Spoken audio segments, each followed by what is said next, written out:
प्राचीन समय की बात है। एक सुंदर नगर में सोमदत्त नाम का एक निर्धन ब्राह्मण अपनी पत्नी गौरी और पुत्र माधव के साथ रहता था। सोमदत्त बहुत विद्वान और धार्मिक था, लेकिन उसके पास धन संपत्ति नहीं थी। उसका परिवार बड़ी कठिनाई से अपना जीवन बिताता था। कई बार घर में भोजन तक नहीं होता था। फिर भी उन्होंने कभी भगवान शिव की भक्ति नहीं छोड़ी। गौरी भगवान शिव की परम भक्त थी। वह प्रतिदिन प्रातःकाल उठकर स्नान करती, शिवलिंग पर जल चढ़ाती और ओम नमः शिवाय मंत्र का जाप करती। उनका पुत्र माधव भी बहुत संस्कारी और भक्तिमान था। वह रोज मंदिर जाकर दीपक जलाता और भगवान शिव से अपने माता पिता के सुख की प्रार्थना करता। समय बीतता गया और एक वर्ष नगर में भयंकर अकाल पड़ गया। खेत सूख गए, लोगों के घरों में अन्न समाप्त होने लगा। सोमदत्त के परिवार की हालत और भी खराब हो गई। कई दिनों तक उनके घर में चूल्हा नहीं जला। एक दिन गुरुवार का प्रदोष व्रत आया। गौरी ने निश्चय किया कि चाहे घर में भोजन ना हो, लेकिन वह श्रद्धा से भगवान शिव का व्रत अवश्य करेगी। सुबह उसने स्नान किया, मिट्टी से छोटा सा शिवलिंग बनाया और पूरे दिन भगवान शिव का ध्यान करती रही। संध्या समय वह अपने पति और पुत्र के साथ शिव मंदिर गई। मंदिर में दीपक जल रहे थे और भक्तजन हर हर महादेव का जय घोष कर रहे थे। गौरी ने हाथ जोड़कर कहा, हे भोलेनाथ, हमारे जीवन में चाहे कितने भी दुख हों, लेकिन हमारा विश्वास कभी मत टूटने देना।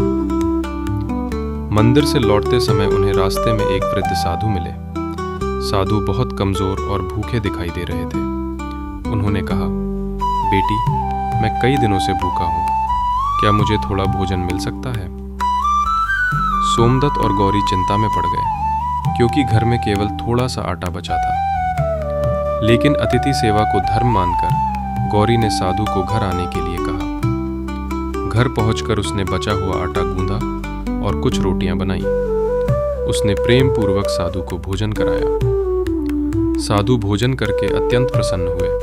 उन्होंने कहा, तुम लोग स्वयं भूखे हो, फिर भी अतिथि सेवा कर रहे हो। तुम्हारी भक्ति सच्ची है। इतना कहते ही साधु के शरीर से दिव्य प्रकाश निकलने लगा। कुछ ही क्षणों में वहां भगवान शिव और माता पार्वती अपने वास्तविक स्वरूप में प्रकट हो गए। सोमदत्त, गौरी और माधव उनके चरणों में गिर पड़े। उनकी आंखों से आंसू बहने लगे। भगवान शिव बोले, हे भक्तों, तुमने कठिन समय में भी धर्म और भक्ति नहीं छोड़ी। मैं तुमसे अत्यंत प्रसन्न हूं। माता पार्वती ने मुस्कुराकर कहा, आज से तुम्हारे सभी दुख समाप्त होते हैं। भगवान शिव ने उन्हें वरदान दिया, तुम्हारे घर में कभी अन्न और धन की कमी नहीं होगी। तुम्हारा पुत्र महान विद्वान बनेगा और तुम्हारे परिवार का नाम दूर दूर तक प्रसिद्ध होगा।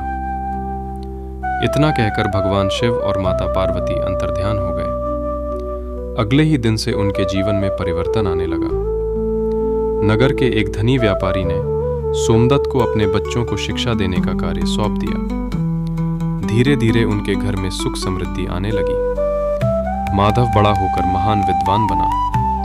पूरे नगर में उस परिवार का सम्मान होने लगा। लेकिन वे पहले की तरह विनम्र और भगवान शिव के भक्त बने रहे। तब से यह मान्यता है कि जो भक्त श्रद्धा और विश्वास से गुरुवार प्रदोष व्रत करता है और यह कथा सुनता है, भगवान शिव उसके सभी दुख दूर कर देते हैं और जीवन में सुख, शांति तथा समृद्धि प्रदान करते हैं। हर हर महादेव।